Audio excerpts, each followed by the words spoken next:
ढूंढना है, ये हर एक इंसान को भरना है। अब यही समझ लेते हैं कि ये किसे भरना है और ये किसे भरना है, यानी कौन सा छोड़ना है कौन सा भरना है।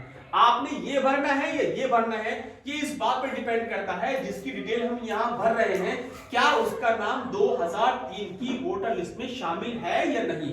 अगर उसका नाम 2003 की वोटर लिस्ट में शामिल है तो उसी इंसान की डिटेल जो है इस वाले कॉलम के अंदर भरी जाएगी, इस कॉलम के अंदर डिटेल भरी जाएगी और डिटेल जो उठ के आएगी वो 2003 की वोटर लिस्ट के मुताबिक उठकर आएगी।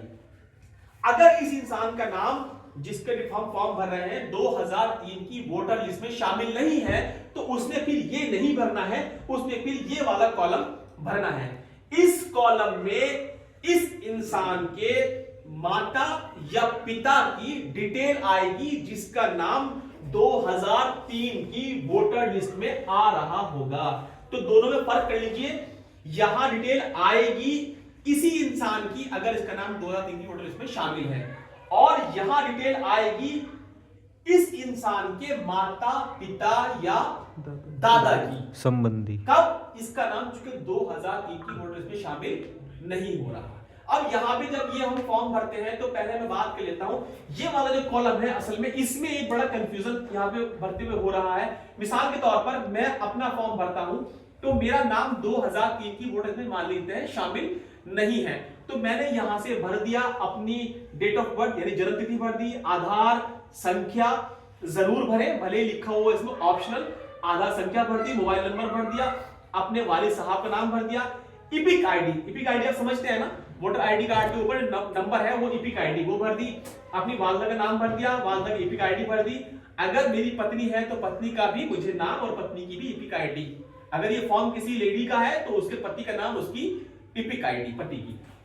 अब क्योंकि डिटेल मेरी 2003 में नहीं है तो मुझे ये भरना है, कैसे भरना है, देखिए क्या लिखा, पिछले कॉलम में दिए गए संबंधी का विवरण। ये पिछला कॉलम कौन सा है, इससे फादर का नाम है ना, इसमें जो हमने माँ का या बाप का जो हमने विवरण दिया है उसका किसी एक का 2003 की वोटर लिस्ट के मुताबिक हमें यहां पर भरना है। कैसे भरना है आइए देखते हैं। पहले नाम, मिसाल के तौर पे हमने यहां से नाम ले लिया, मान लेते हैं नाम ले लेते हैं हम यहां से ताहिर नाम लिया तो मैं यहां ताहिर भर दूंगा। इसके बाद में इपिक आईडी 2003 में सबके पास नहीं थी, किसी के पास थी किसी के पास नहीं थी। अब यहां से हम देखते हैं ताहिर से आगे बढ़ते हैं और यहां हम आते हैं, यहां पे लिखा हुआ है इपिक आईडी, ये इपिक आईडी है, ये इपिक आईडी मैंने यहां पर बेसिकली भर दी।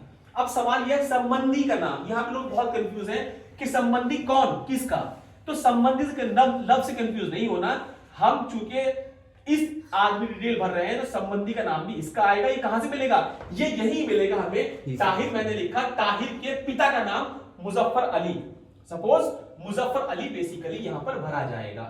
संबंधी का नाम भरते हुए याद रखिए इस आदमी को हमें जहन में नहीं रखना, बल्कि इसके जो गार्जियंस हैं, इसके जो माता या पिता हैं जिसकी डिटेल हम भर रहे हैं 2003 की वोटर लिस्ट के मुताबिक, उसका बेसिकली उसके पिता का नाम आएगा या उसके पति का नाम आएगा।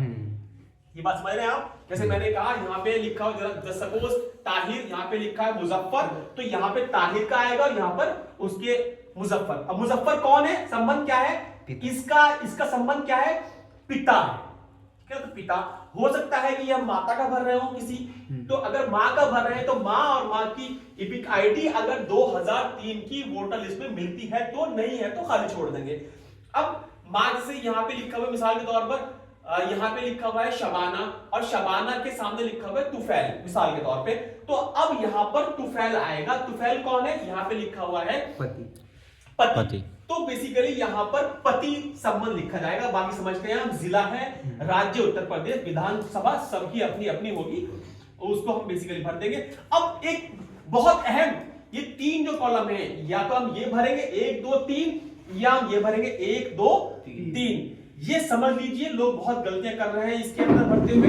क्या लिखा हुआ है, विधानसभा निर्वाचक क्षेत्र की संख्या, ये कहां मिलेगी आपको, 2003 की वोटर लिस्ट में टॉप पर right hand left hand side पे ये ऊपर ही लिखी हुई है। ये बेसिकली यहां पर ये हमारी ये संख्या हमें यहां पर विधानसभा निर्वाचन क्षेत्र संख्या हमें यहाँ पर भरनी है। जो हमारे एग्जाम्पल के अंदर 389 है, 389 है बेसिकली, वो हमें यहाँ भर देनी है। ठीक, अब इसके बाद भाग संख्या भी आपको 2003 की जो वोटर लिस्ट है उसमें आप देखेंगे आपके सीधे हाथ पे ऊपर की तरफ 211, ये भाग संख्या यहीं से उठा के हमें यहां पर लिख देनी है। इसके बाद दो गलती कर रहे हैं क्रम संख्या में।